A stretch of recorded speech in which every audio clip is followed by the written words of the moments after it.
உங்க ஊர்ல ஏதாவது ஒரு பெண் குழந்தை, ஃபார் எக்ஸாம்பிள் உங்க சிஸ்டர்ஸா இருக்கலாம், கசின்ஸா இருக்கலாம், நெய்பர்ஸா இருக்கலாம், ஏன் உங்க டாட்டர்ஸா கூட இருக்கலாம், வயசுக்கு வந்துட்டாங்க அப்படின்னு சொன்னா அதை வந்து நீங்க எப்படி இங்கிலீஷ்ல சொல்லுவீங்க?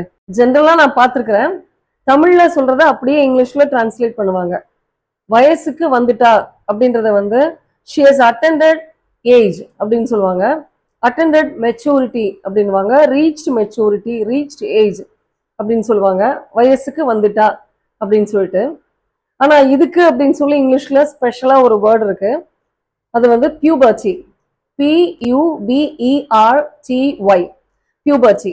பியூபர்ட்டி அப்படின்றது வந்து அவ ஒரு ஸ்டேட்டை ரீச் பண்றது, ஒரு ஸ்டேட். ஒரு பெண்ணினுடைய ரீப்ரொடக்டரி ஆர்கன்ஸ் வந்து டெவலப் ஆகிட்டு வருது.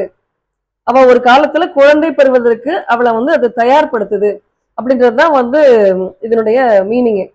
பியூபர்ட்டி அப்படின்ற வேர்டை வந்து சென்டென்ஸ்ல யூஸ் பண்றப்ப மெயினா குழந்தைங்க வயசுக்கு வந்துட்டாங்க அப்படின்னு சொன்னா அவங்களை நம்ம ஸ்கூலுக்கு அனுப்புறப்ப லீவ் லெட்டர் கொடுத்து விடணும் இல்லையா?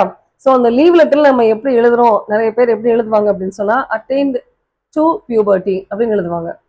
தெரிஞ்சவங்க அட்டைன் டு பியூபர்ட்டி, அந்த பியூபர்ட்டி அப்படின்ற வேர்டு வந்து தெரிஞ்சவங்க இந்த மாதிரி நான் எழுத பார்த்திருக்கேன். இந்த இடத்துல டு அந்த ப்ரப்போசிஷன் வந்து அந்த இடத்துல தேவையில்லை.